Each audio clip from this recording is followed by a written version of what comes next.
Yeah, I should win just because you had the Timberwolves in the 8th seed. Vasilevsky's been playing really well, and the Lightning have a great offense. Yeah, it was a tremendous shot, and I've come to expect it from LeBron. I would say I wish the best for the Red Sox, but as a Yankees fan, that's really hard for me to do. The biggest addition to me is Jalen Brunson. Aaron Rodgers is Aaron Rodgers, and that's all I have to say. He's still a top 5 quarterback in this league, and there's nothing really anyone can do about it. Why'd you have to name him? Like, seriously? Like, thanks, man. Who would have thought 5 years ago that the Clippers and Nets would be facing in the finals? How is Joe Burrow going to get the ball to them if his butt is already on the ground? Crazy. And for the fans at home, Hello, I'm Cy Mendenhall, and you're listening to Outsiders Opinions with Kevin and Austin. What's up, y'all? Welcome to our NFL Opinions of the Week. I'm Kevin, and the man that we've seen the eras of Stefon Diggs with Minnesota. Then his era comes to a close with the Bills, and now his era starts with the Texans. And title of this video, are the Texans already series contenders? And the man, Austin. Trade. There's been a lot of stuff that's come out after the fact about Stefon and Josh Allen's relationship, how after week 1, they apparently got in a heated argument after Stefon was pretty mad, and Josh Allen just told him it was just one game. And obviously, for the last 8 weeks of the year, including the playoffs, Stefon was not his former self, and I think that's why they got rid of him. But what a trade for the Texans. I really do think that him, Nico Collins, Tank Dell when he gets back healthy. They obviously added Joe Mixon. Their defensive line looks so much more improved. They still have good draft picks this year. All the draft picks are available for the most part. I'm really excited for this team. Yeah, and I know Stefon didn't play well, but to me, it's kind of on the Bills as a whole. This offense went through a lot of changes.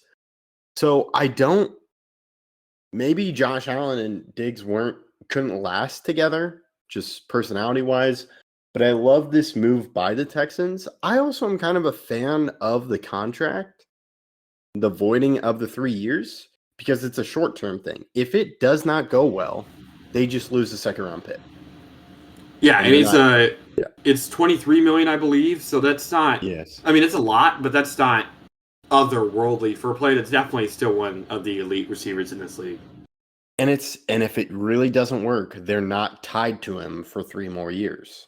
Like what we've seen with Russell Wilson, but that's to an even larger extent with the Broncos. Well, because they never voided that contract. They're still paying it. No, yeah, this is a complete void. They don't have to pay anything. Yeah, no, I'm talking about this prevents a scenario where the Broncos yes, were locked in, like they're locked in. But that's to an even grander scale because that was your quarterback.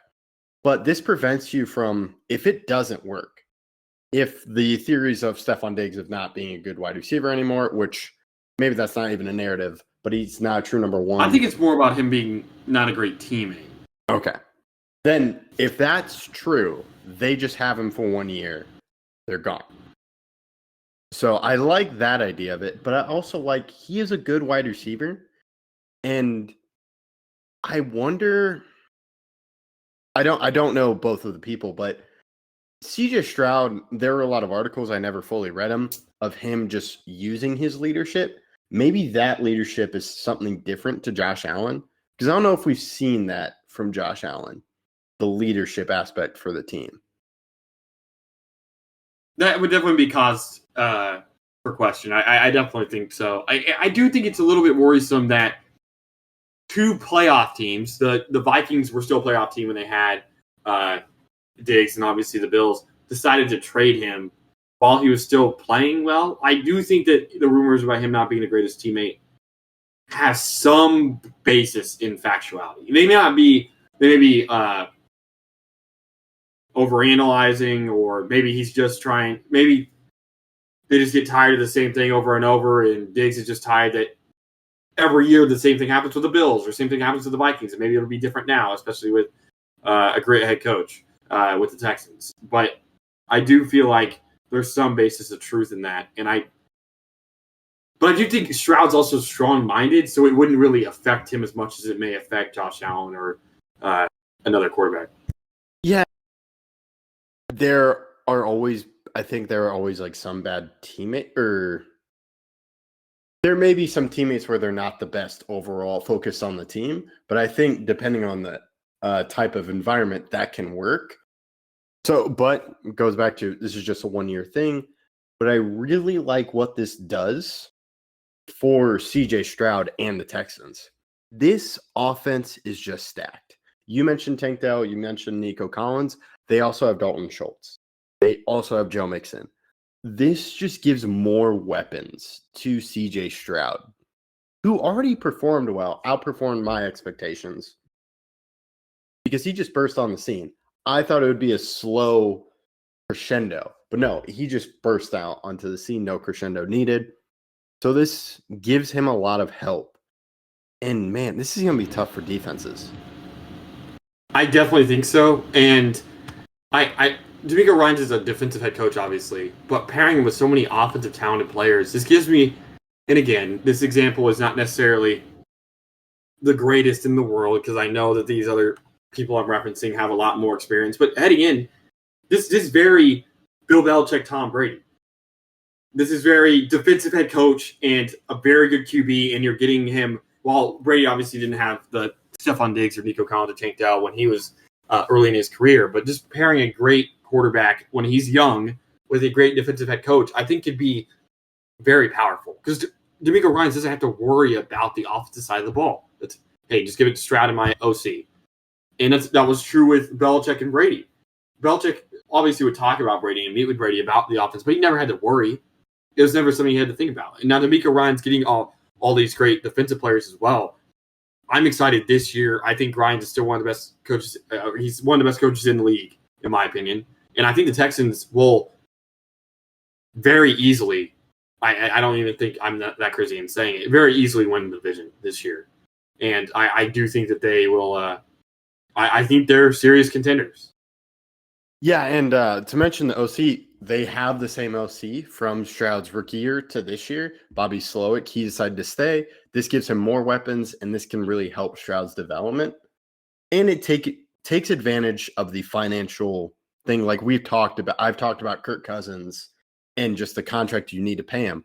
They have so many weapons to Stroud that they can help him. My only thing is, if I say contender, does that give them like they need to win, or because I don't think it's no. Okay. It's not need. A contender doesn't mean they need to win necessarily a title. I'd say they need to win playoff games. I would say that they need to be able to win a lot of playoff games. A contender to make the AFC Championship. If you make the AFC Championship at that point, you're a contender. And I think they have a serious chance of making it that far. I think they will easily win the division. And then because of how weak the division is with all the chaos that's happening with we don't know how Anthony Richardson's going to play next year. And this is definitely going to be a better division than it has been the previous years. So I'm not that confident about the Jaguars. I think the Titans, obviously, as we talked before, are getting better. But they're going to have Will Levis or Malik Willis be their starter, and they're significantly worse than C.J. Stroud. Again, we don't know how Anthony Richardson's going to be as a second-year starter, but basically a rookie. But I think they're serious contenders to – they're one of the best teams in the league heading into next year. That's what serious contender means. I think they have a serious chance of winning a title. I agree. I definitely can see them in the AFC Championship game because I was trying to remember. I thought they faced the Chiefs. So no, they faced the Ravens. But I really think there can be good. There is tough competition. You still have the Chiefs, back-to-back champions. But then you got the Ravens, and then we can't forget about the Bengals. That's true. That is very true. And the AFC is still significantly better than the NFC, in my opinion. Even though the NFC is getting better and it's becoming more parity, I do think the AFC is still superior. Yeah, and I can definitely see this team going to the AFC Championship game, given just how diverse this offense is. Yeah, I completely agree. And they have so many... I love that they're pairing Stroud with experienced players like Mixon or Dalton Schultz, and now obviously Diggs. While Diggs may not be the greatest teammate in the world, when they get into a playoff game, he's been in many of those. He's been in the AFC Championship game. He's been in the NFC Championship game. He knows what those big-time moments feel like and how to execute in them. So I definitely like this move. I think this increases their ceiling. The one thing I would like to say is that I really hope that Diggs doesn't get mad when he's not targeted as much when he was in Buffalo. They have Tank Dell. They have Nico Collins, significant weapons.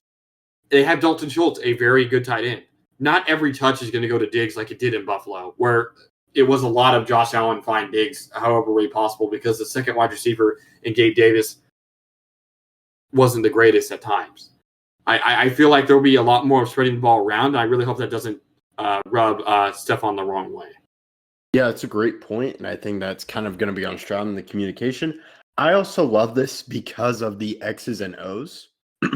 Because Tank Dell is still a young player. Same with Nico Collins. They don't have to face the number one corner. Diggs has to do that. He's used to that. Now this allows Dell to continue to develop and take advantage of the mismatches of the second corner. Same with Nico Collins. The defense is going to be focused on an established threat given the veteran presence. No offense to Tank Dell. It's just you haven't been in the league this long. You haven't been able to build that reputation of this guy can beat our coverage no matter what, and we need to shut him down. He's going to be a guy that can take advantage.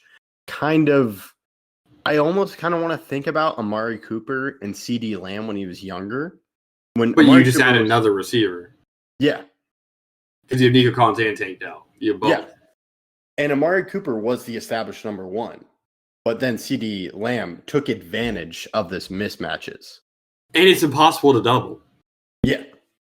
Because you don't want to you want to give help to either side. You don't shade either way, but you don't want to just double team one guy because the other guys could be on a lesser corner and just get open. I really think the more I think about it, you can make this comparison when it was Amari Cooper, CD Lamb, and before his injury, Michael Gallup. Yeah, the one thing I will say is all those guys are deep threats. Tank Dell, Tank Dell's a deep threat, but he's a slot guy. He's a slot wide receiver. He's not an outside guy.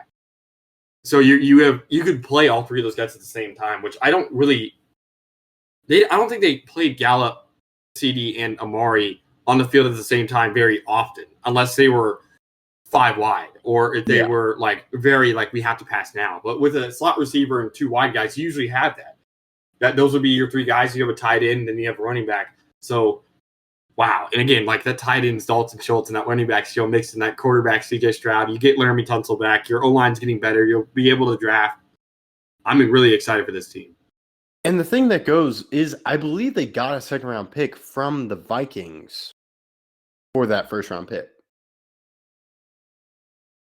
Yes. Or wait, is this a 2020? No, this is a second-round pick next year. It's a 2025 second-round pick. Oh, okay.